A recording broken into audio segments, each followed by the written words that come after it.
Nenè Molai è arrivata a Venezia portandoci un simbolo anche di questa città.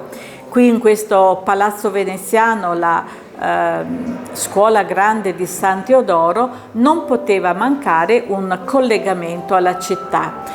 La Fenice, ovviamente una memoria storica, questo uccello famoso del passato, della mitologia, ma anche la Fenice del nostro splendido teatro che è andato bruciato e che è stato rifatto.